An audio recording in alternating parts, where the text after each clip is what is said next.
Hi everybody and welcome to this short video.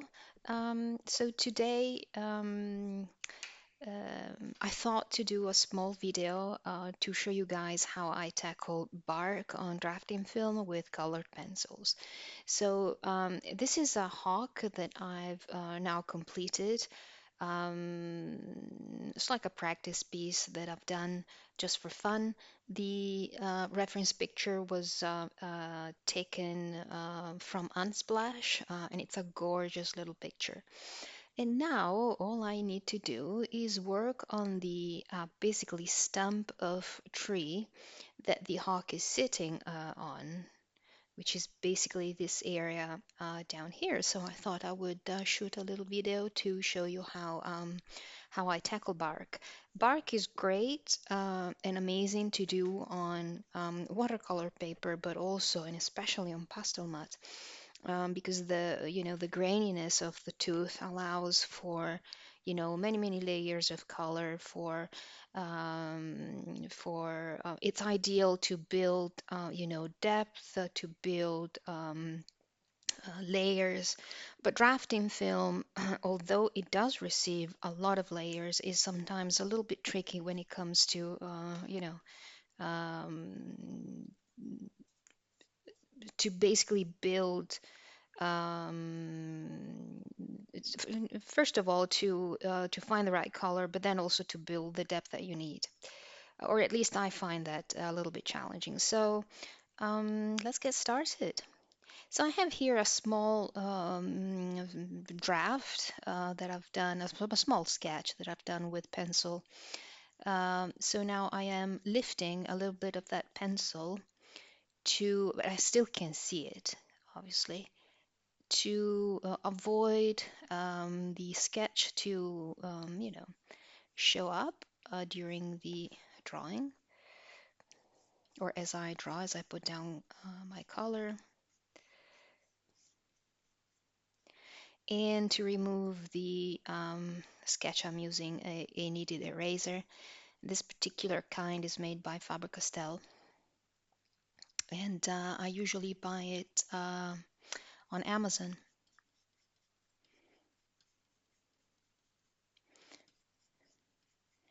Okay, so here we go. So the first thing, I don't know if you can still see the outline, the faint outline.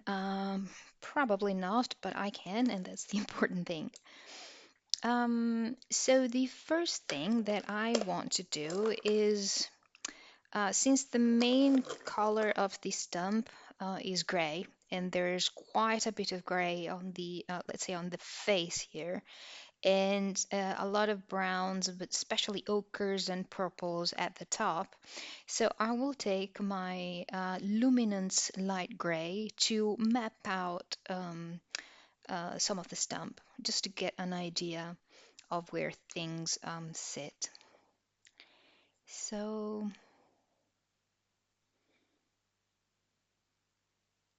so yeah, there are lots and lots of different little grooves. And, considering this is a tree stump, we don't, and not quite the animal, which is already completed, we can afford not to be super precise.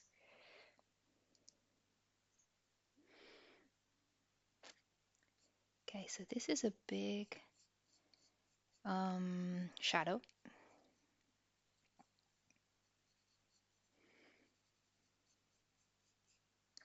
And it's quite central, so I think it's important to put it down. Then here there's another one. And right close to it, there's another one, which is quite visible, quite loud. And then over here we have a few more.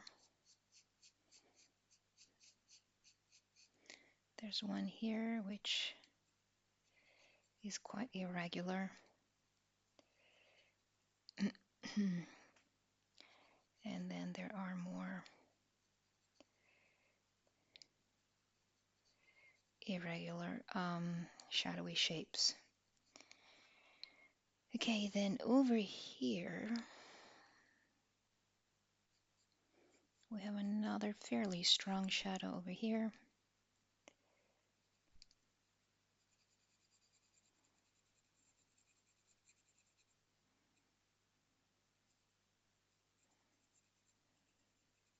Okay, and then there are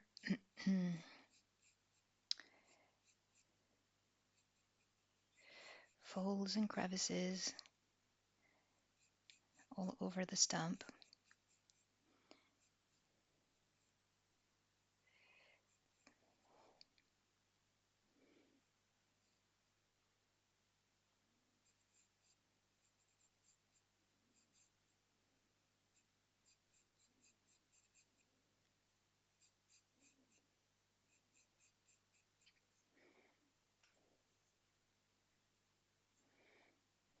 There are then also some shadows, deep shadows here. They're like a bit diamond shaped,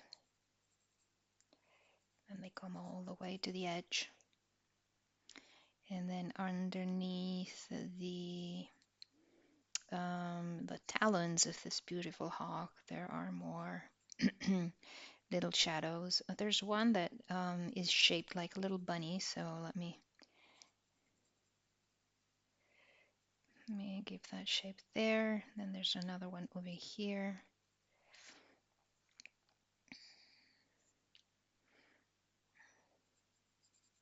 And there's one big shade right underneath the foot.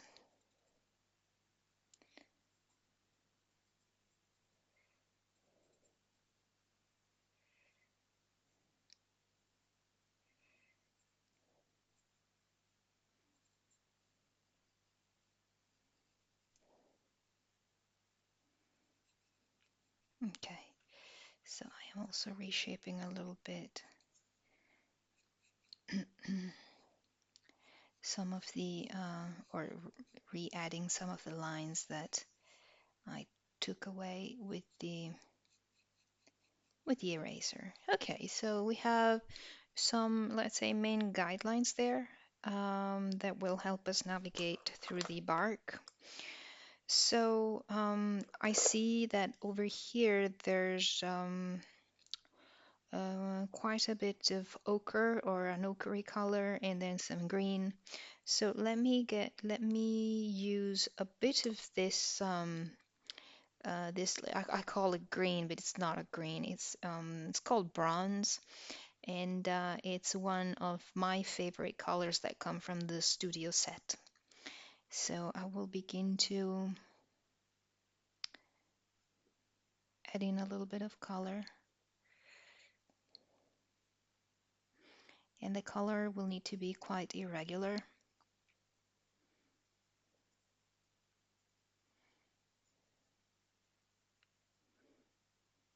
because bark is fairly irregular.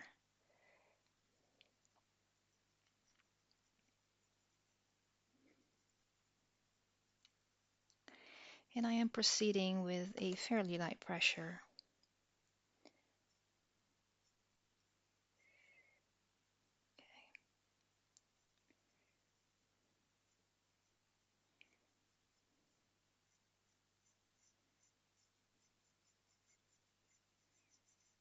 Just to map things out.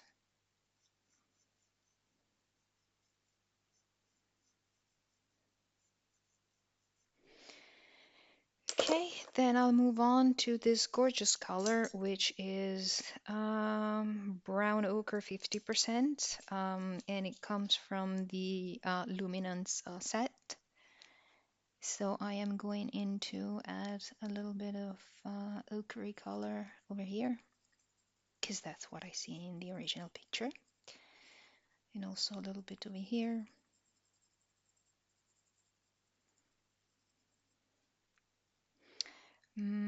There's also ochre up here, but for the time being, I'll only focus on the, let's say, the face, the side of the trunk.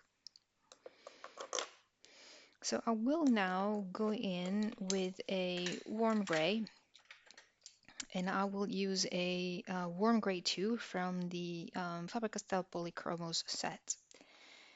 And yeah, I will just put down one basic, let's say, base layer of this color.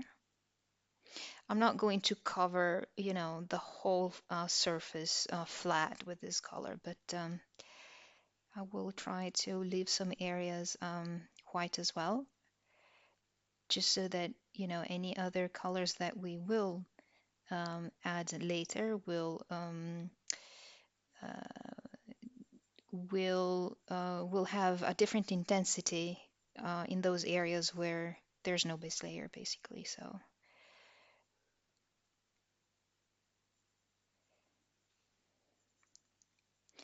this will just help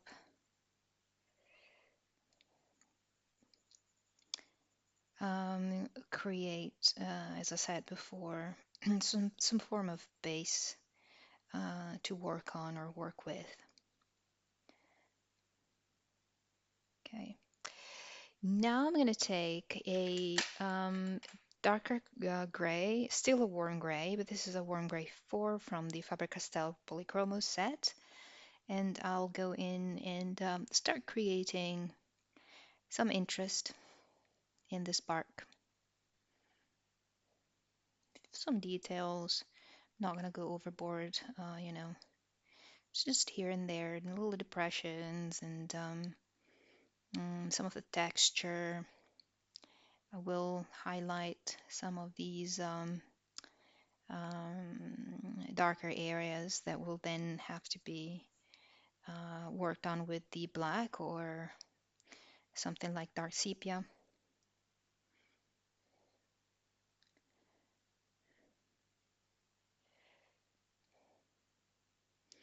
And I'm using random movements really, because they're not, they're not roundy, they're like sketchy movements, just to give the illusion that, the surface here of the bark is quite irregular.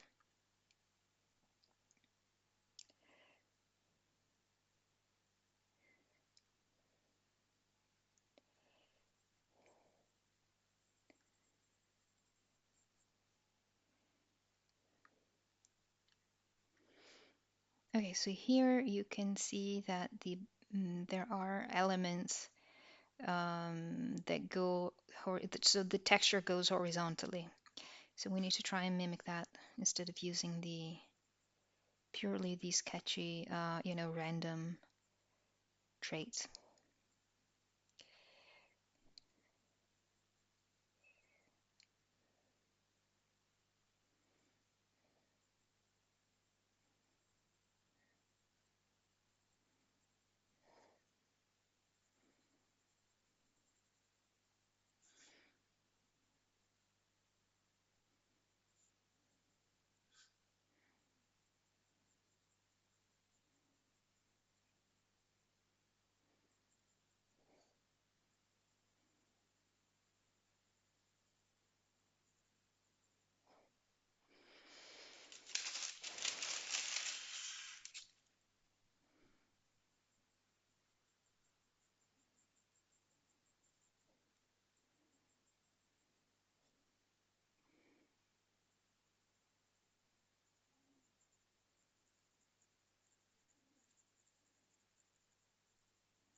Okay, I'm continuing to create a bit of texture and a bit of interest here and there. All right, so I will now go in with this gorgeous color. It's called Sepia 50%, and it's part of the Luminance set again. and it's a purpley brownie, mostly purpley color, and I just love it. It works really great on fur as well. It kind of adds, especially if you're doing like an orange or orangey or ochre looking animal. It just adds, you know, interest. It adds depth, especially on, the darker, shadowy areas. It kind of enhances the orange ochre, um, and that's mostly due to, color theory.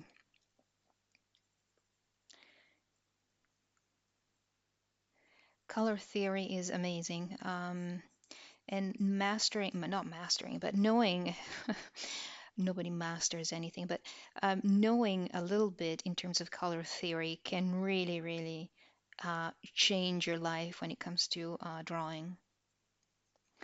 Because understanding how, in what relationship colors are or sit will enable you to utilize the correct colors, and not just what you think is right, to create shadows, contrast, highlights, and things like that.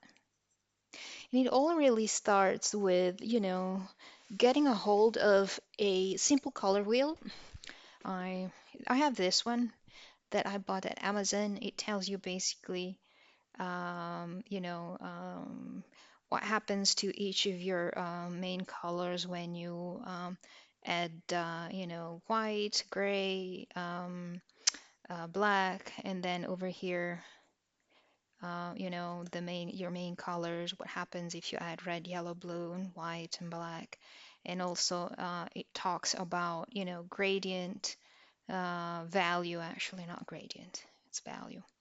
And it tells you, starting from one color, what other colors are part of the triad or the tetrad, what colors are complementary with reference to one given color. So, and it comes with explanations. You can turn this around. I'm not very good at it, but you can turn this around, and also over here. And it's really, really, sorry, hope you can see this. It's a great, great help. A great, great help.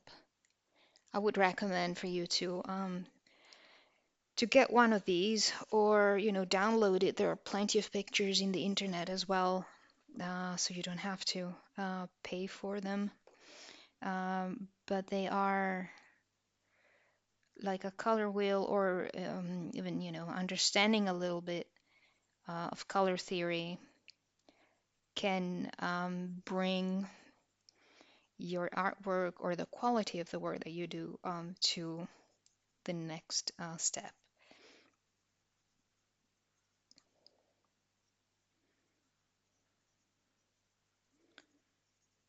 Okay, so I am here. This is quite a shadowy area, so I am kind of creating some of those shadows with this gorgeous sepia 50%. I have to read it every single time. My memory is really short. Okay.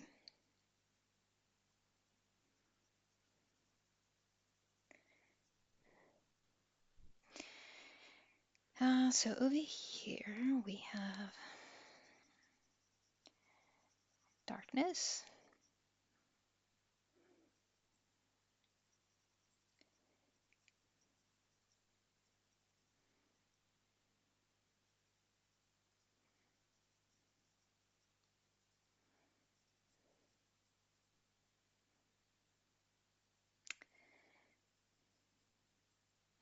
And well, drawing is a fairly long business. I mean, when you use especially colored pencils, um, you need to really be patient, and, you know, prevent yourself from rushing things through. Because if you rush, um, the quality of your work will definitely not be as good as if you took the right time to work on things. So pace yourself.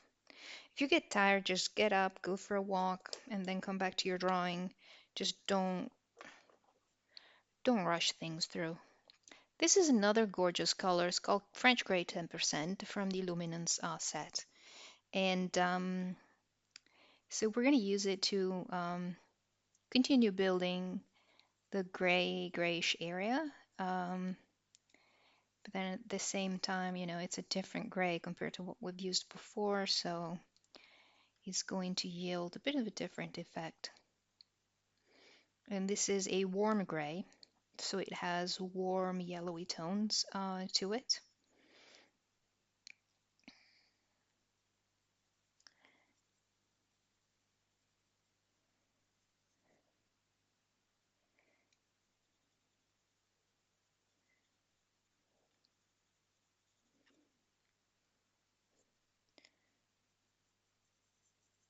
I need to be careful not to draw fur. I'm so used to drawing fur or feathers that, I tend um, to do that all the time. Okay, this is kind of weird. Let me kind of correct that a little bit. So this stuff is all fairly straight. So let me take some of this off and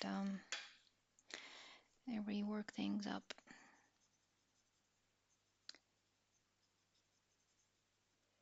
a little bit. Okay, so now I am taking one daring step, and I'm going in with a nougat from the Polychromos set. I have here blue on my fingers. This is some Pan Pastels. Okay, and I am going to add a bit of brown to this bark.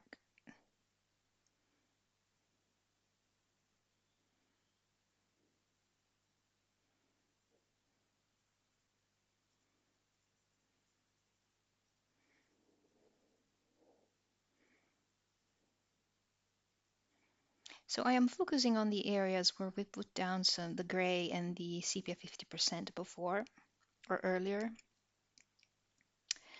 And yeah, I'm enriching this bark and adding a bit of this beautiful shade to it as well. So the browny portion of the bark is this one, but then there's a bit of brown over here as well, so I might go in with a touch here and there in that area too. So yeah,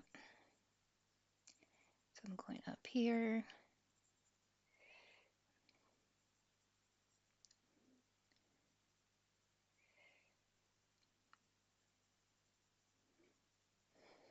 Okay, so let me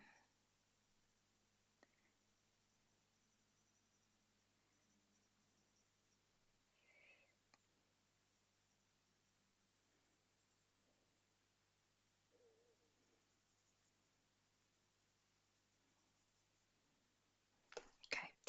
So now I am taking a black, and I'm taking my Studio Ivory Black. The reason why I oftentimes use Studio pencils is because their core inside is quite hard. And so the layer that I put down with a Studio pencil is not thick and rich, or as thick and rich as with something like a Luminance or even a drawing pencil. This is the drawing pencil. This goes down like lipstick, literally, like super super soft, and I don't want that at this stage. I just want to be able to use a black um, with a light hand, because on drafting film it is key to have a light hand all the time to avoid filling in the tooth of the film too quickly, and also to build the depth that you need in a drawing.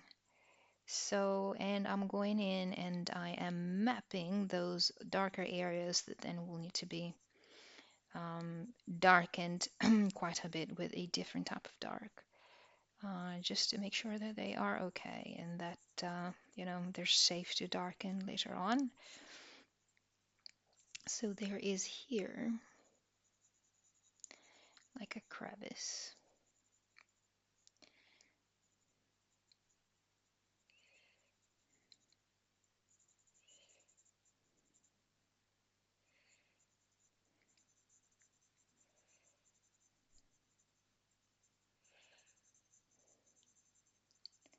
And there's a big one here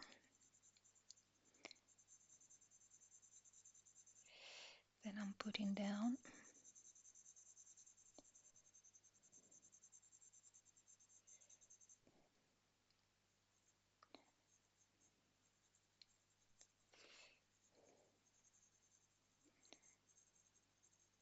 And another one just next to it.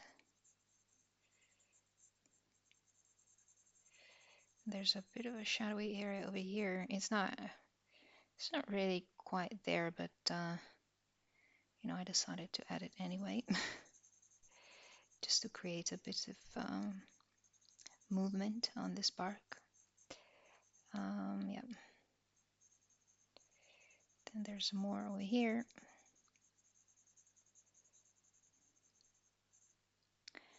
Then there are more shadowy areas coming up from the bottom. Then there's one here, very thin, but it's there. And then more over here. Okie dokie. So now I am going in with a walnut brown to kind of complement these shadowy areas that we've just built. I am looking for my brush. Ah, it was right under my eyes, as usual. Okay, so just to complement these darker areas and to add, more of these shadowy lines in the bark, especially on the left side, sorry, on the right side of the drawing.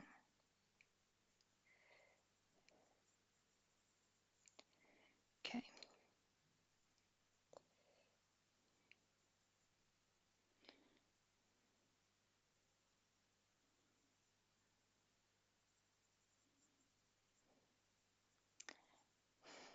Okay.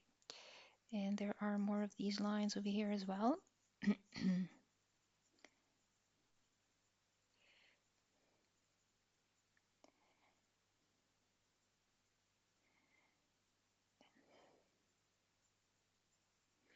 And since I'm at it, I'm also creating a bit of some details here and there,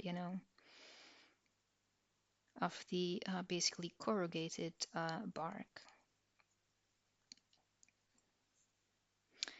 And then these were these were the sections where the bark was a bit on the flat side. So you can see that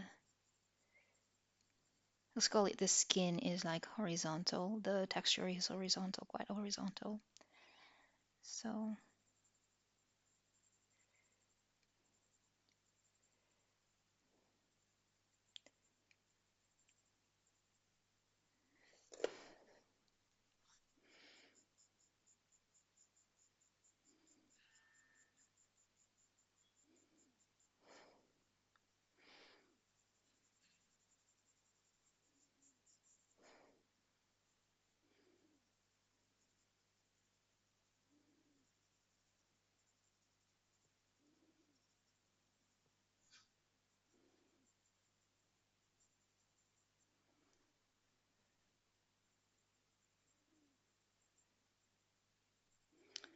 all right.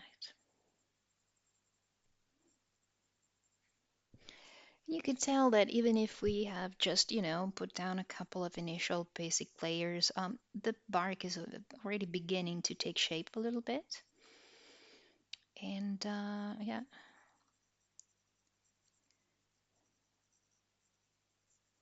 and getting,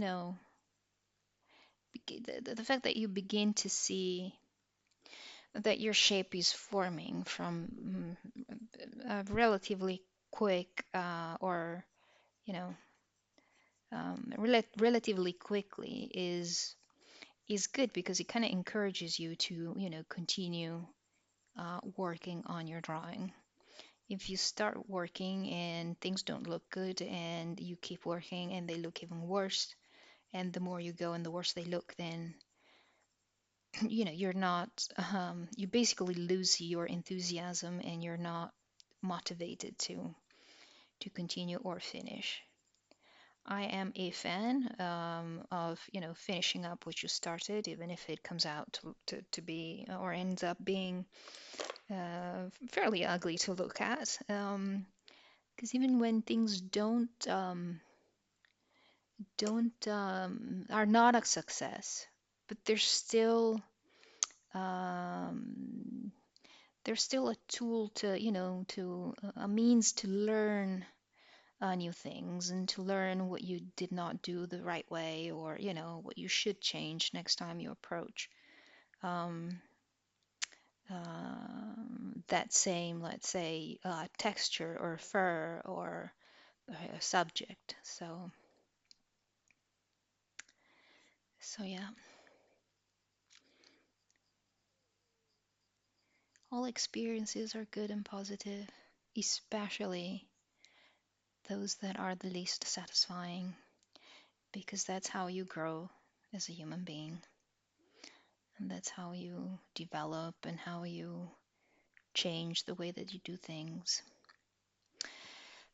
Okay, so now I am going to take this color, which is kind of grubby at the moment, or at least the barrel is, and it's the cinnamon from the Polychromos set, and it's a pink. It's a pink, but it's like a bit of a dark orangey pink, and it's quite an amazing color. I use it all the time, especially on fur, but as you can see, also on bark, just to add a bit of the yellowy orangey hue that we see in the bark, even if not so, it's not all that evident, but it's there.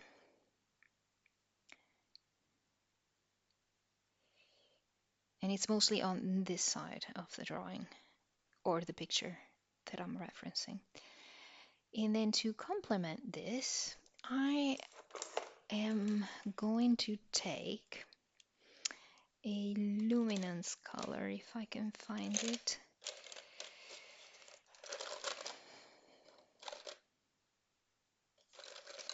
Here we go. It is the Burnt Sienna 50%, and it is a bit of a pinkish color as well, but it's much darker.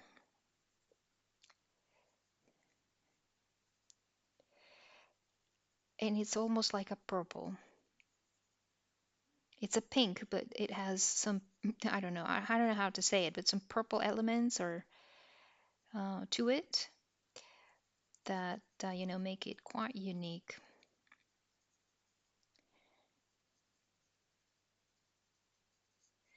And this purpley color I often use, or pink purple, I often use like on orange fur.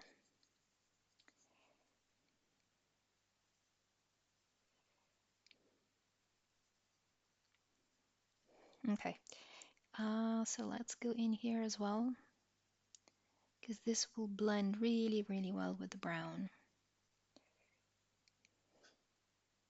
and with the sepia 50% that we've used previously.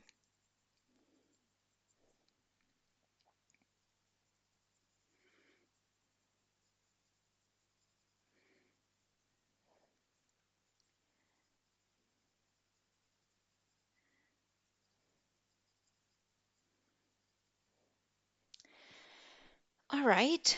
Um, so now I will take my dark sepia and I will begin to further darken those dark areas of the bark. This is usually the step that I use or the pencil that I use before going in with the black.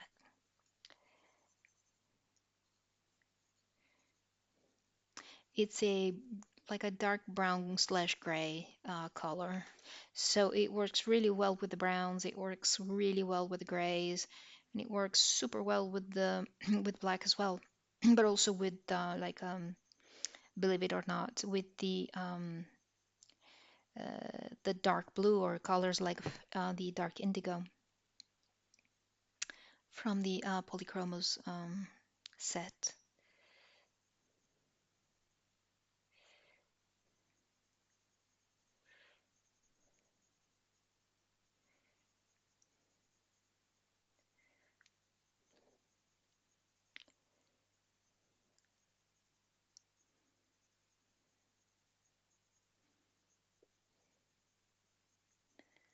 Okay.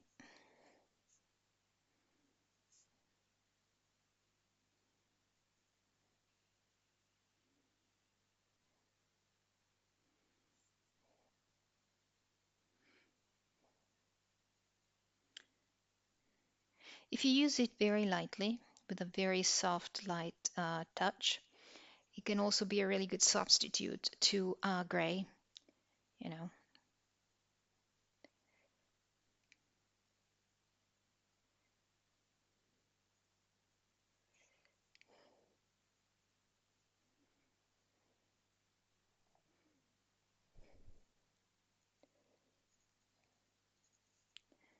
Okay.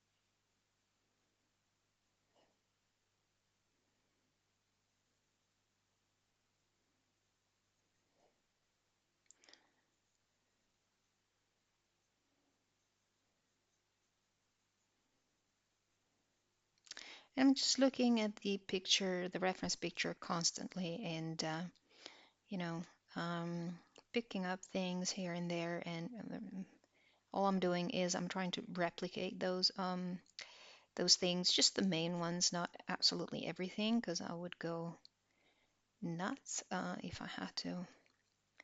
Um, if I had to draw every single little detail, I mean, I would next year this time I'd still be sitting here on this dump of bark. Bark is so complex and so detailed and so rich. It has such a rich texture that, thinking to be able to draw in every single detail that you see on a piece of bark. It's like, I mean, you can do it, but I don't know. It seems like it would be very time consuming anyway. And all you really need here is, just to give the impression that there's bark and that this is a tree stump. Okay.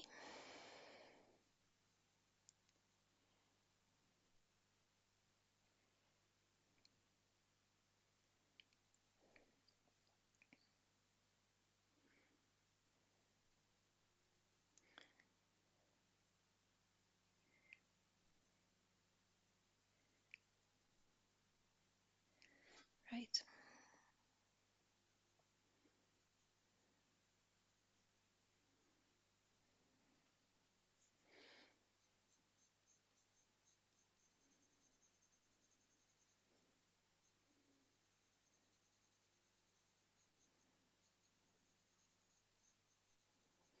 All righty. So I don't know if for you it's the same, but when I draw and I, I really get into it. I get so caught up by what I'm doing that sometimes I even forget that I'm recording a video, or that I need to be entertaining with a little bit of silly audio, um, or informative audio. Let's put it that way. But yeah, these things really drag me in. So I'm back to my sepia 50%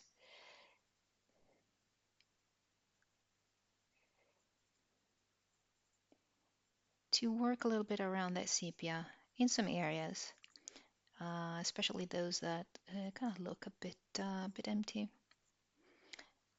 or that don't have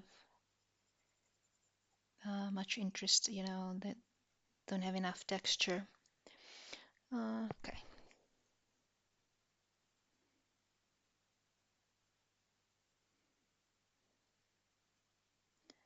okay,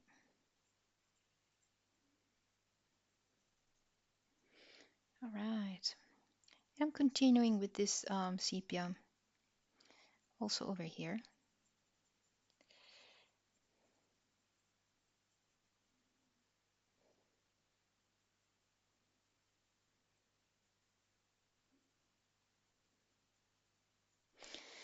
Let me go back to the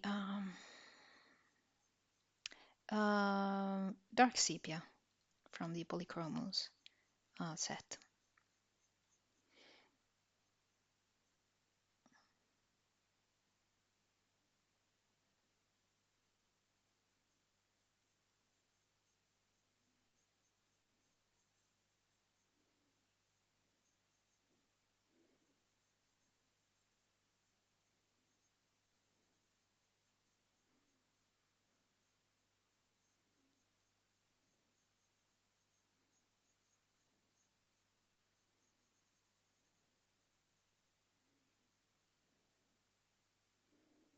Okay,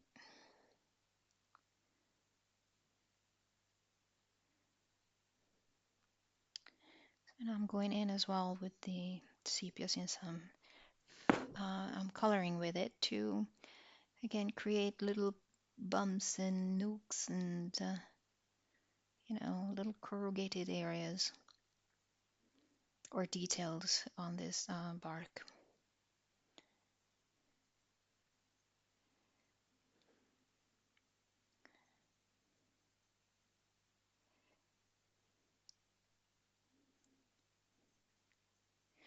Just highlighting some of the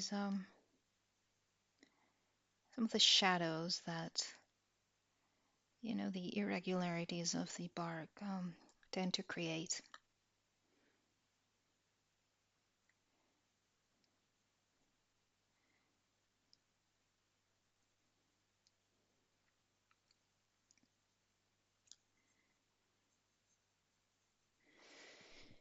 Okay, right. So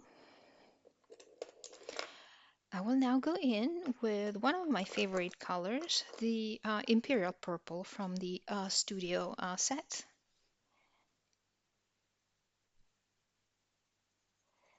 Just to add something different, something a little bit daring as well.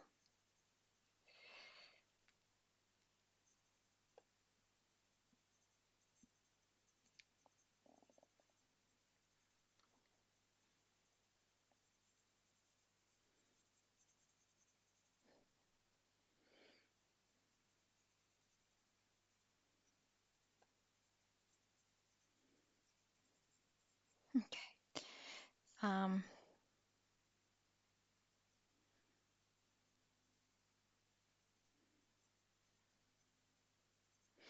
all right. So now I'll take another brown, which is the chocolate from the Studios set. And I'm going in to add a bit of this richer brown in places before I go in with the black.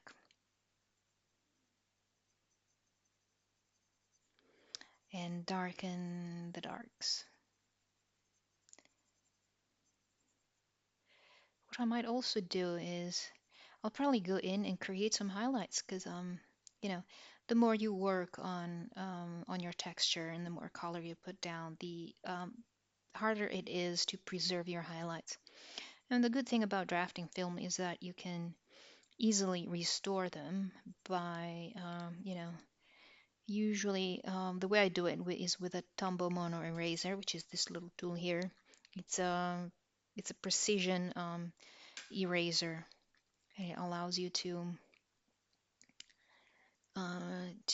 really work on teeny tiny spots without affecting large areas of your drawing and create these wonderful highlights. Okay.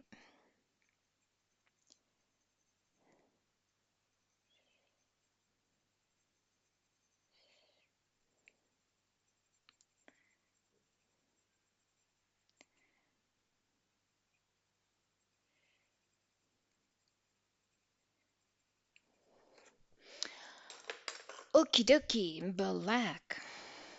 So I need to be careful here.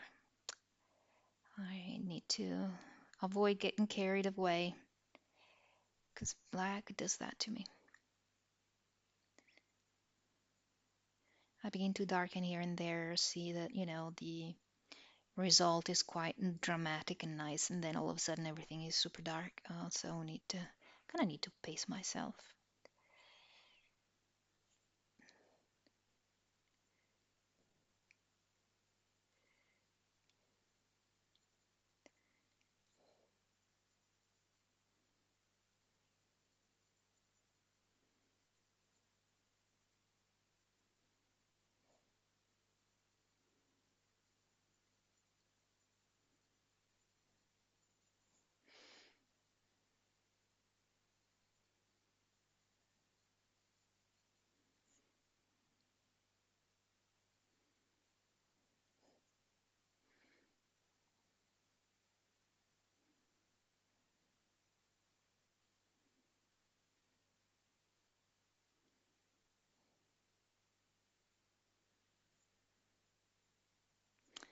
Right.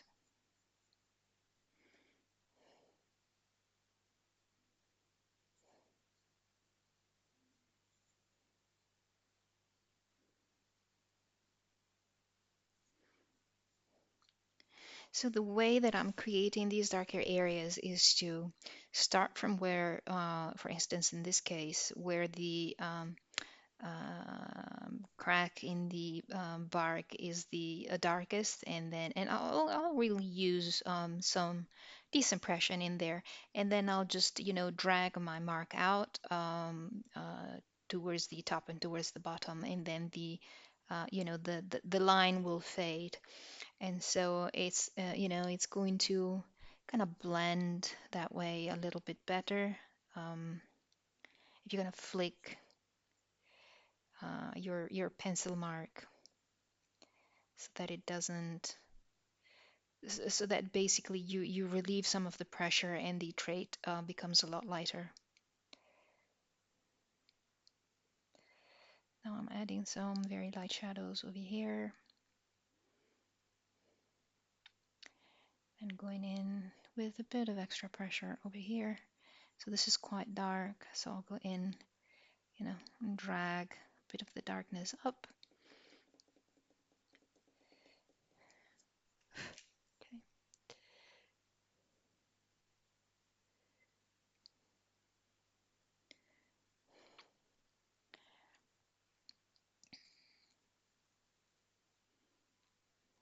There's a little bit of a depression here as well, but it's not as dramatic as that one. So I'll just, edit in there and then kind of darken the area around it to show that there's like, a roundy area or um, an elevation in the bark. I don't know if that's the right term in English, but when it kind of bumps up a little bit. And then here and there, just create some teeny tiny darker areas.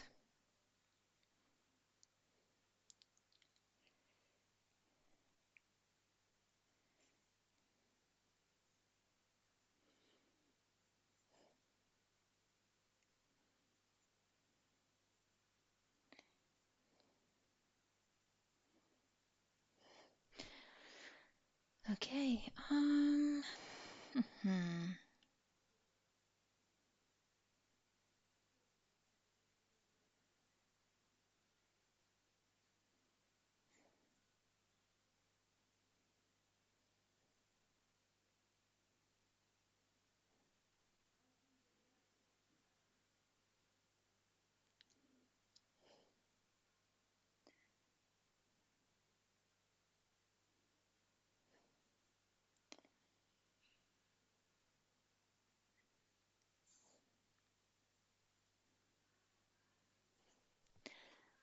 Okay.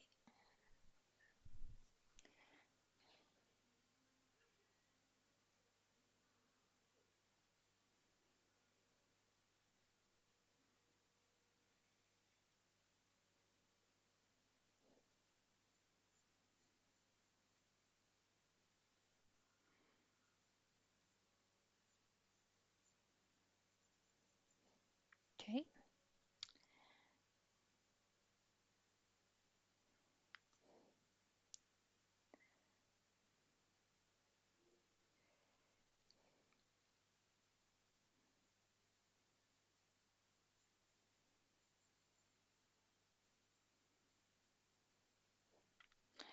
Right. So continuing now um, with these details, I think we have a fairly decent base. So now what I wanted to do was I wanted to go in with my Tombow and kind of like restore maybe one or two highlights that kind of got obliterated here and there.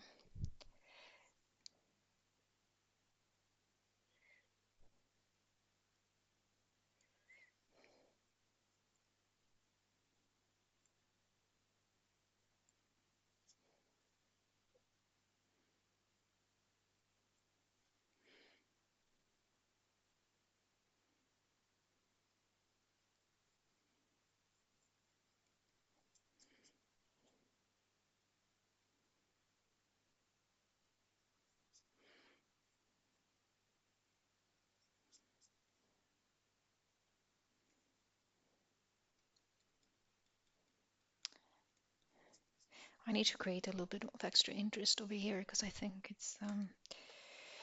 But first, I'm going to take my ivory from the Polychromos and I'm going in to add in the areas that that I've just erased or where I've just created the highlights with my Tombow to kind of add a bit of something as well.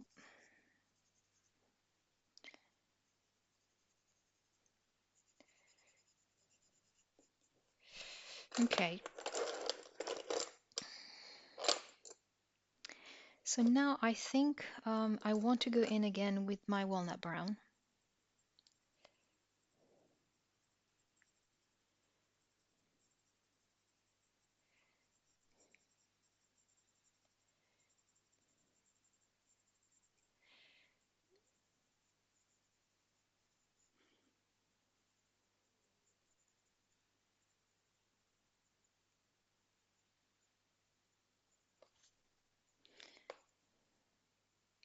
Just to gently add some, other details. And then I'll go back in with the dark sepia.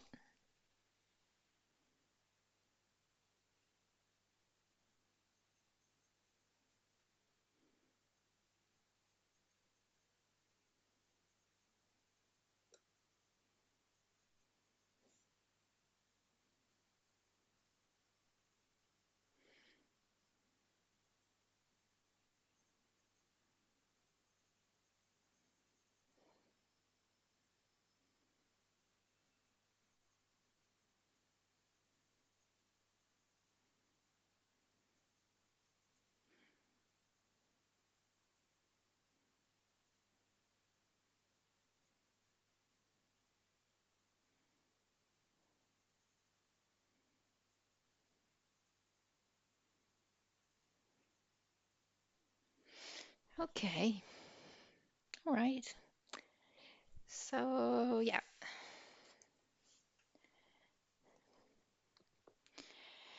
I think that we can leave this for now, and now we're gonna focus on the top area right quick. So again, I'll go in with a gray. So probably warm gray 4. Is this a 4? No, it's a 5. So actually, I think I prefer a 4. Here we go.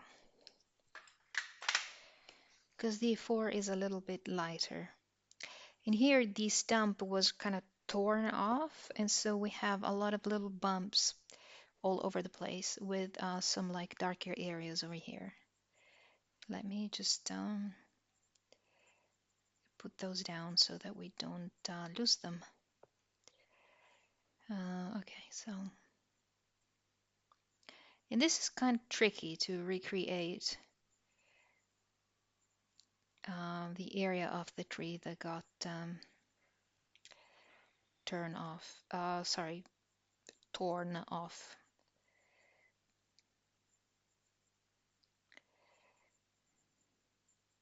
But we will try our best.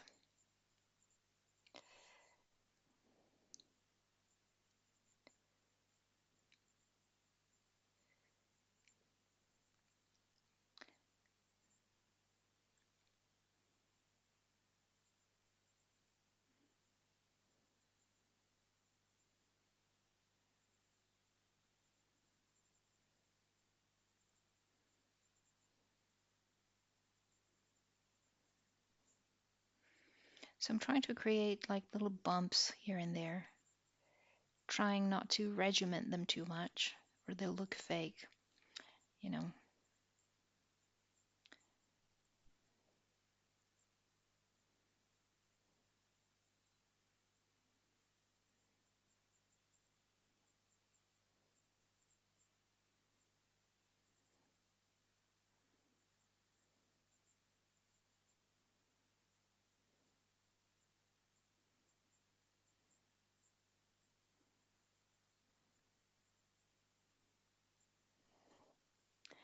Okay, and then here there are some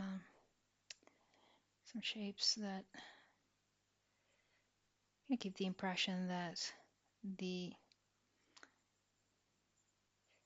the bark like goes kind of up a bit.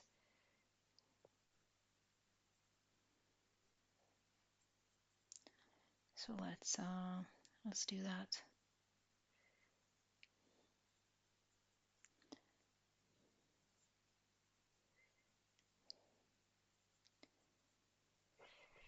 Okay, it's a nice big mess. So let's now take the nougat. The nougat is a bit of golden brown, let's say.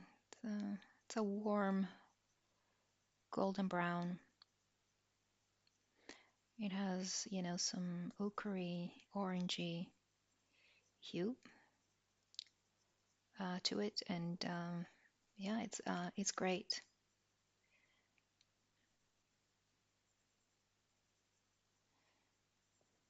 For a bit of a more subdued brown, I usually use Bister, which is a bit on the blue side, let's say. It's or kind of dulled out. It has a bit of gray slash blue, so it's less warm compared to Bister.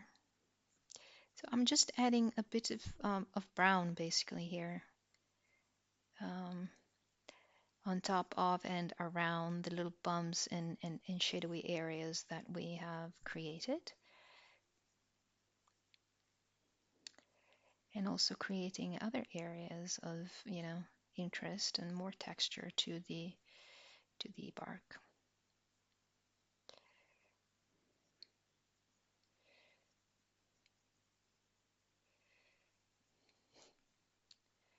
Yeah.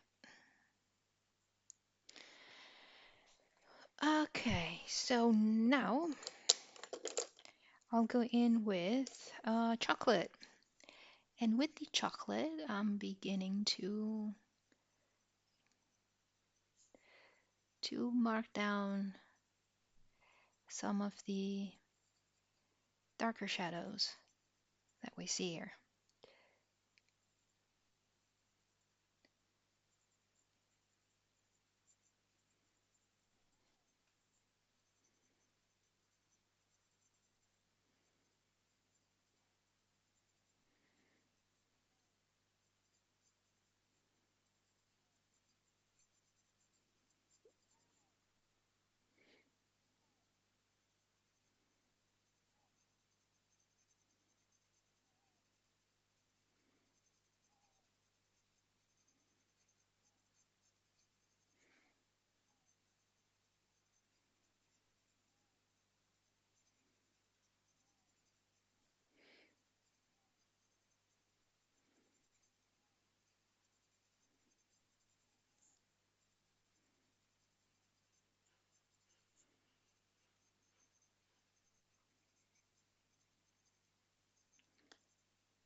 Okay,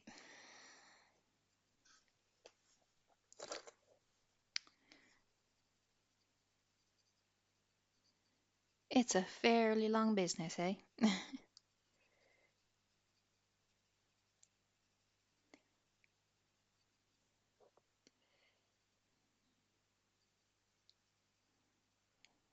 Okay.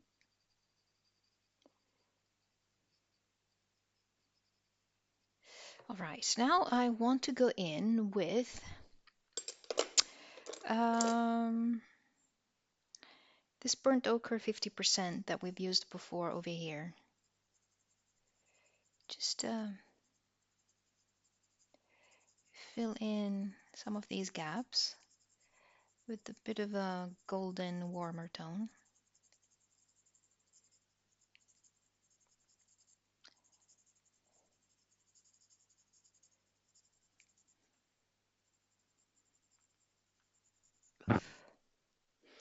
Okay.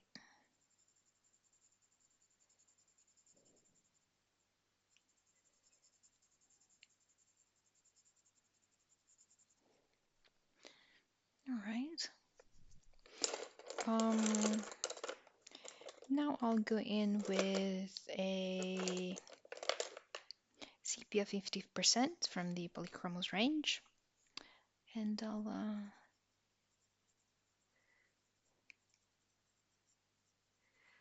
yeah, create a bit more of the texture.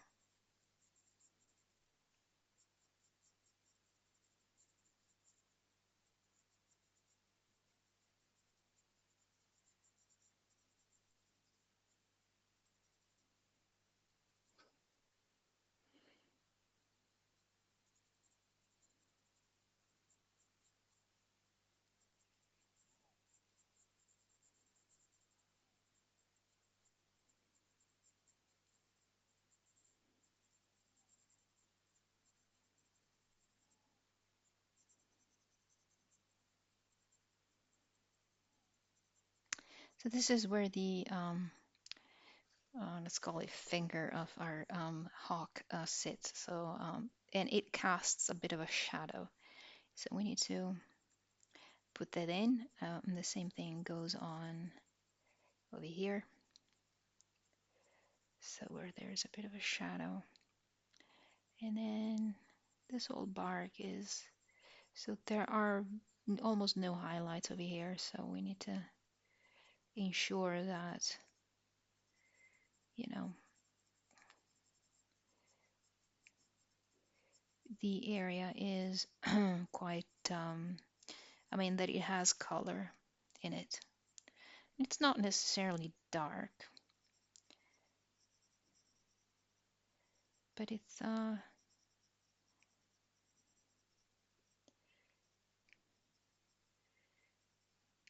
yeah, there are not that many highlights.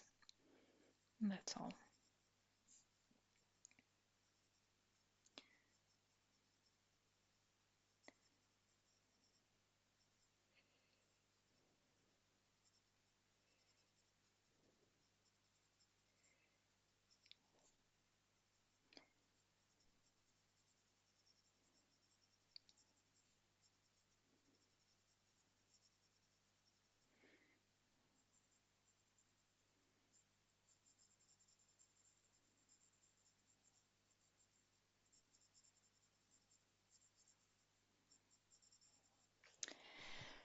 Alrighty, so now I'm going in with my dark sepia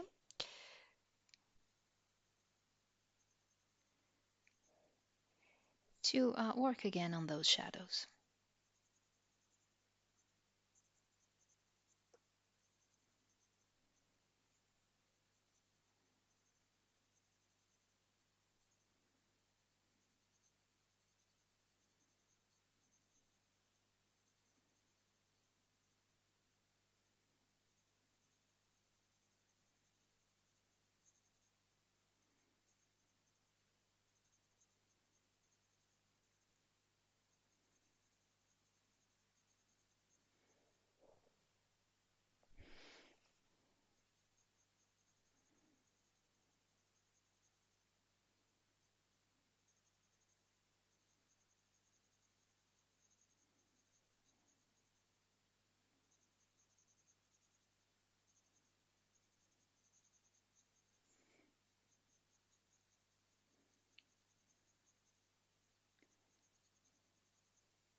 I think I'm going to keep this dark sepia here in the shadow. I don't want to go in with the black, just because the nails or talons of this gorgeous animal are,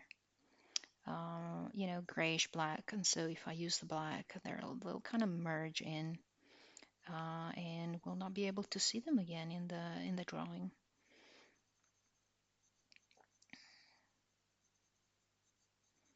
So yeah, so we've totally lost the diamonds that I had initially put down. Well, let's put them there again. Okay.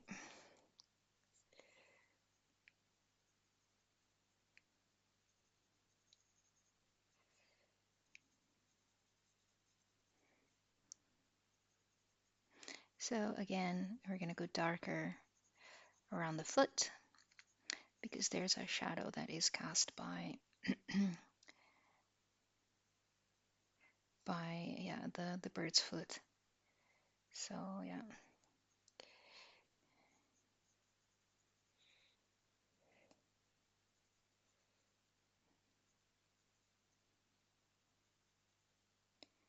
Okay. I'm trying to create a bit of a transition between the flat surface and the face, let's say, and the top of the bark.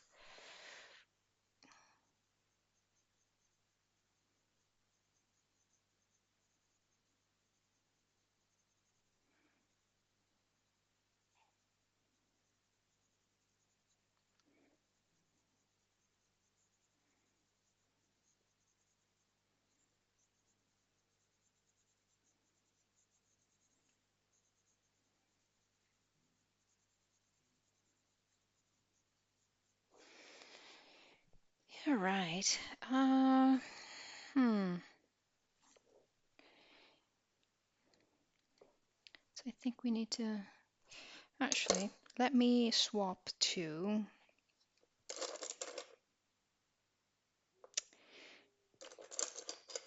two. I'm not sure what I want to swap to. I think perhaps a violet gray. The violet gray is a great color because it allows you to kind of smooth things out, and also to get some of the areas that are perhaps standing out a little bit too much, a bit duller. So it kind of dulls out a little bit things. Um, and it's this fantastic violet, purpley gray that pretty much goes with everything, or almost everything. Okay. Um, so I'm now going in with my drawing black, just to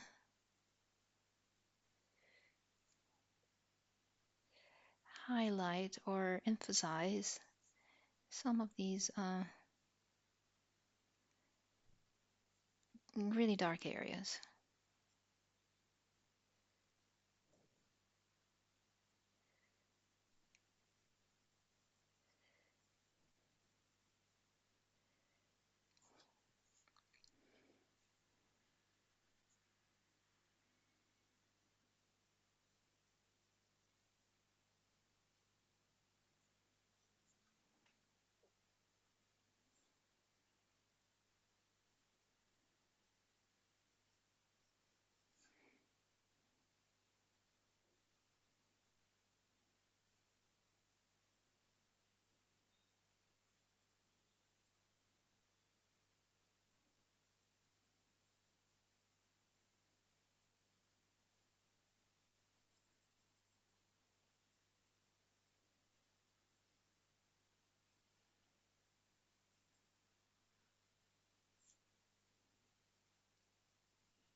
Okay.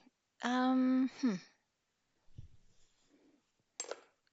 So let me go back to my walnut brown, sorry, to add here and there some extra teeny tiny um,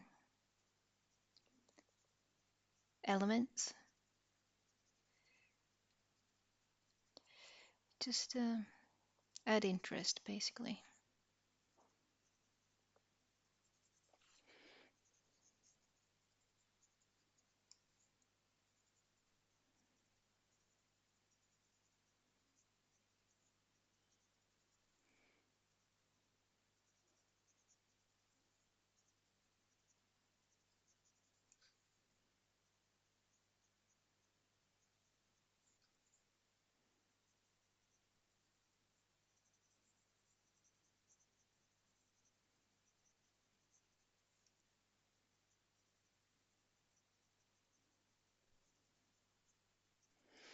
Okay, so now I'm taking the black again from the Polychromos range, and I just wanted to um, kind of outline, but not much, just give the impression that there is a separation between the side and the flat top of this stump.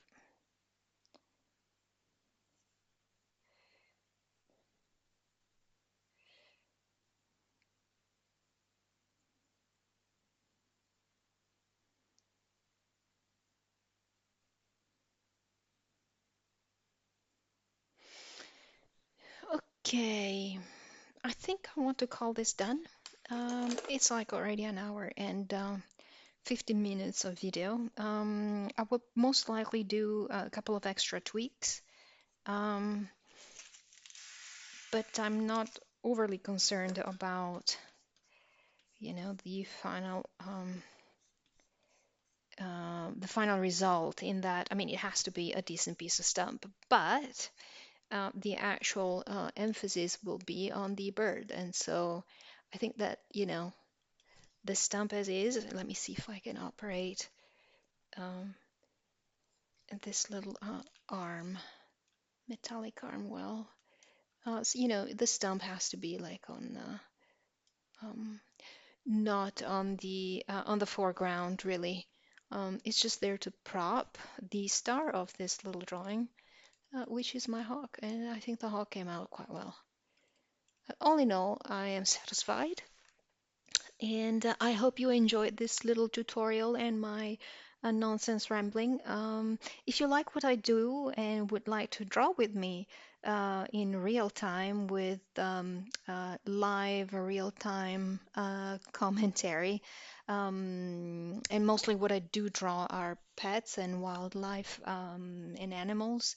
I have a channel open on Patreon, and for a very small amount of money, you can, access different tutorials. I am now building up the channel, so at the moment you will find um, some videos, but there will be more as time passes. So I usually upload one focus tutorial and one full tutorial with at least 10 hours of video and of tutorials that you can follow along with. So if you like this video, give me a thumbs up. If you would like to draw with me, join my Patreon, and I will see you at the next video. Bye bye.